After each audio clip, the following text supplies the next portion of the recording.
The moment I heard my wife's voice quivering with anger on the other side of the thin bedroom wall, my heart felt like it was thrashing in my chest. She spoke my name, sharp, brittle, and full of disdain. I froze, pressing my ear closer, not wanting to believe what was happening. Her words burst into my head like shards of glass. I can't stand him. No context, no softening. Just raw, burning contempt from the woman I'd vowed to love for better or worse. Everything in my body went ice cold. Suddenly, the ground beneath my feet felt like it was crumbling. I still remember how my hand trembled when I pressed it against the wall, trying to steady myself, as though feeling the house itself might comfort me. I had expected some marital discontent. No marriage is perfect, and we had our fair share of arguments, stress about money, chores, my sometimes overbearing mother who was forever complicating holidays. But never had I imagined my wife's frustration ran this deep. Standing there, hearing my name spoken with scorn, it felt like an out-of-body experience. I wanted to scream, ask her who she was talking to, how she could say something like that after all we'd been through together. Yet I stayed still, almost petrified by the possibility that I might learn more than I could handle. I couldn't quite make out every word she said after her initial admission. My own pulse roared in my ears. I could tell she was on the phone, her tone hushed and urgent, peppered with sighs and exasperation. It sounded like she was talking to someone she trusted deeply, maybe her sister or her best friend. There was a certain vulnerability in her voice, as if she were unveiling a truth she had kept bottled up for far too long. My stomach lurched. I thought about how we'd met, how we fell in love, how I had once imagined growing old together, sitting on a porch someday, hands intertwined. That dream seemed like a mocking mirage at that moment. I tiptoed back from the wall, trying not to make a sound as I retraced my steps down the hallway. I felt almost like an intruder in my own home, like I was eavesdropping on a conversation I was never meant to hear. Yet, something inside me argued, but isn't it better to know?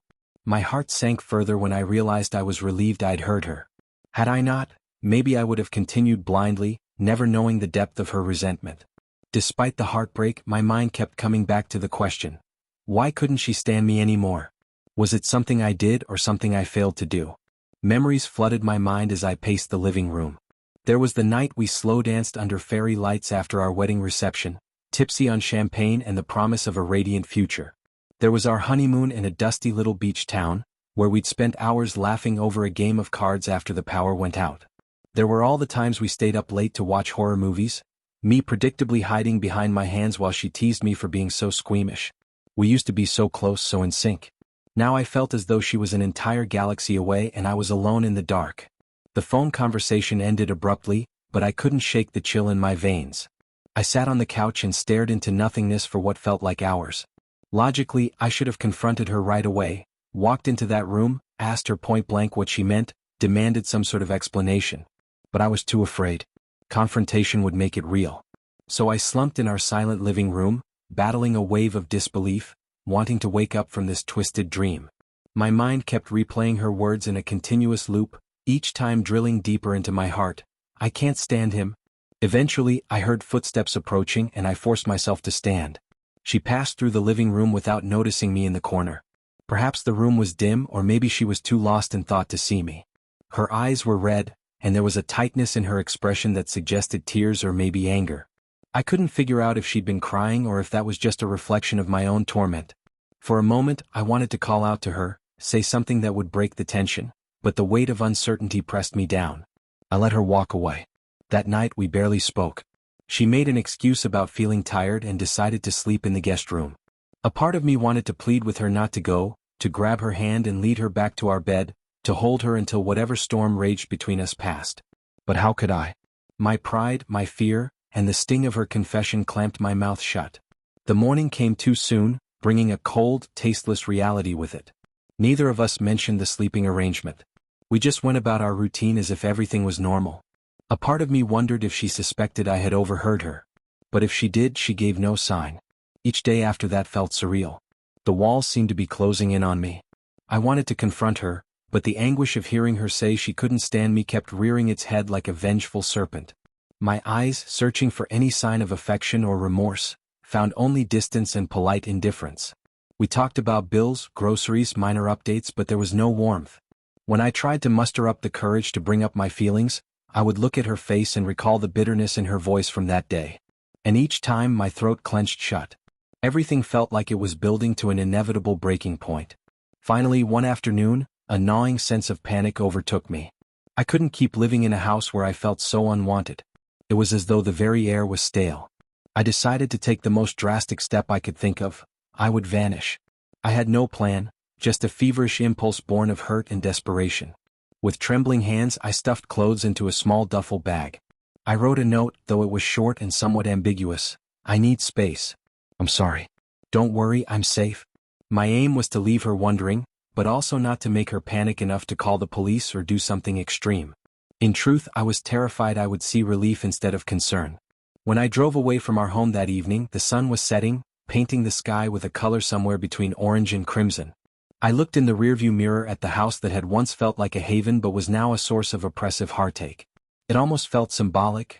The day was literally ending on my marriage, or so I feared. I had no idea what I was searching for, only that I couldn't stay. I found a rundown motel about an hour out of town. The sign flickered feebly and the paint peeled on the walls. It was nothing like the comfortable bed I was used to sharing with her. But it suited my mood, a reflection of the confusion and disrepair I felt inside. As soon as I closed the door behind me, I sat on the edge of the bed, and my entire body convulsed with sobs. It wasn't dignified or measured. It was raw, ugly crying, tears soaking the thin blanket beneath me. Everything about my situation seemed unreal. Was I truly living in a motel now, hiding from my own wife because I was too scared to confront her about a sentence I had overheard? The first night was the hardest. I had to resist every urge to grab my phone and call her just to hear her voice. I ached for some normalcy, for a single sign that told me my world wasn't crumbling. Instead, I sat in the darkness, the neon motel sign casting a strange glow through the curtains, and tried to understand how we had gotten here. I wondered if there was someone else in her life. Or maybe she had grown bored with our routines. My mind churned out possibilities, each one more dismal than the last. In the morning, I awoke to a stale smell of cigarette smoke and a stale feeling in my soul. I checked my phone and noticed a string of missed calls from her. My heart pounded. Part of me was elated. She must care at least a little if she was calling this much. Another part was terrified. Maybe she was just worried about appearances or upset that I'd inconvenienced her. I didn't have the mental strength to call her back. I left her messages unanswered, but each time the phone vibrated, it sent a jolt through my body. I needed to clear my head, so I wandered around a nearby park. It was a dusty place, more brown than green, with a couple of worn-out benches and a lonely swing set. I watched a young couple push their toddler on a swing, giggling with them, and the image pained me with its simplicity, its innocence. I wondered if that couple would one day find themselves in a state of resentment and misunderstanding like mine. Could they end up overhearing hateful words spoken in the privacy of their home, their illusions shattered? Several hours passed as I strolled aimlessly. My mind ran itself ragged, going over scenarios of how she might respond. What if she was calling just to scold me for being dramatic? Or maybe she was worried and just wanted to make sure I wasn't doing something reckless. Eventually, I forced myself back to the motel, dreading what messages might be waiting. I half expected to find a barrage of texts laced with anger or maybe even relief that I was gone. But what I found was different. She had left me several voicemails. The first one sounded rushed and frantic. "Where are you? Come on, pick up. This isn't funny." The second was more subdued, almost pleading. "Look, I'm worried. Please just let me know you're okay." The third came after midnight, her voice trembling with emotion. "I don't know what's happening with us, but I need you to call me. Please, please call." And then there were texts, each one more desperate than the last. She wrote that she was sorry, that she needed to explain. She wrote she was terrified something had happened to me. I felt a rush of conflicting emotions. Relief that she did care, anger that she had never shared her true feelings before, and confusion over what she meant by, "I need to explain." What did she think needed explaining? The fact that she had said she couldn't stand me was pretty self-explanatory. And yet, a flicker of hope sparked inside me, maybe against all logic. Maybe there was a reason, an explanation that would make sense of everything. But I wasn't ready to face her just yet. My heart hadn't caught up with my mind. I decided to remain silent a bit longer, partially to protect myself and partially to test if her concern would deepen or fade. Another 2 days passed in that dingy room. I barely ate. I barely slept. My phone kept buzzing, but I couldn't bring myself to answer. Instead, I found myself writing down every doubt, every fear, on scraps of paper from a notepad I found in the motel nightstand. Reading back over my scribbled words made everything feel even more real. The reality that I was now living apart from my wife out of pure fear was surreal, and I was the one who had pulled the trigger on this whole fiasco. In a strange way, I started to feel guilt, too, like maybe I was punishing her for being honest about her feelings. On the third evening of my disappearance, as I was pacing the small confines of that shabby room, there was a loud knock on the door. My heart leapt into my throat. I hesitated, uncertain whether to answer, certain it might be her. But a glance through the peephole revealed only the motel manager, frowning. He said someone had come by earlier looking for me, a friend apparently. The manager was old and gruff, not the type to volunteer details, but his glare told me he didn't appreciate the disturbance. My blood ran cold. My wife was searching for me. She must have tracked me down, maybe through my credit card or by calling local motels. I realized I hadn't exactly covered my tracks well. The knowledge that she was close by, that she might be trying to see me face to face, sent my pulse racing with an odd combination of excitement and dread. Did I truly want to see her? Would she beg me to come home? Would she lash out at me for running away like a coward? Did she intend to apologize? Or was she coming to tell me that the marriage was over, that she'd had enough?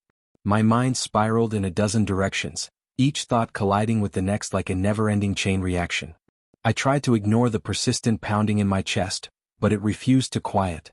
I realized how preposterous it was to just sit in a dingy motel and hide from my own wife indefinitely.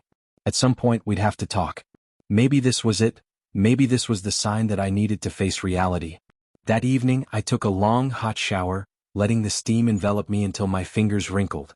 I tried to wash off the layers of dread and confusion, but they clung to me. Still, I emerged feeling a trace of resolve. I grabbed my phone and my car keys, figuring I'd drive somewhere I could think clearly. But as soon as I turned on the car engine, the phone buzzed yet again. This time I answered it. Before I could say a single word, I heard her voice, fragile and frantic. "I've been looking everywhere for you. Where are you? Please let me see you." A lump formed in my throat. Just her voice was enough to bring back a flood of memories, better times, laughter, the gentleness she once showed me. My pride and my hurt warred with my longing for her. In a hesitant, shaky voice, I told her which motel I was at. She said she was nearby and would be there in minutes. When I returned to my room, my heart pounded with every step. This was it. We were about to face each other for the first time since I'd left, and I had no idea what she would say. Part of me wanted to run again, just dart out the back door, avoid the conversation altogether. But I knew that would only prolong the agony. So I stood there in the center of the cramped, musty space, waiting and listening. Eventually, I heard the hum of a car pulling into the parking lot. A moment later, there was another knock, softer this time, on my door. I opened it, and there she stood, eyes full of a storm of emotions. Relief, anger, worry, and something else I couldn't quite place. She was breathing hard as though she'd been rushing. For an eternity, neither of us spoke. We just stared. Then, without warning, she threw her arms around me, her body shaking with sobs. I didn't know how to react. My arms hung at my sides before I finally wrapped them around her, the scent of her hair bringing back a sense of comfort I hadn't felt in days. Yet the memory of her words still lingered like a branding iron on my chest. When she pulled back, her eyes were red and her voice wavered as she spoke.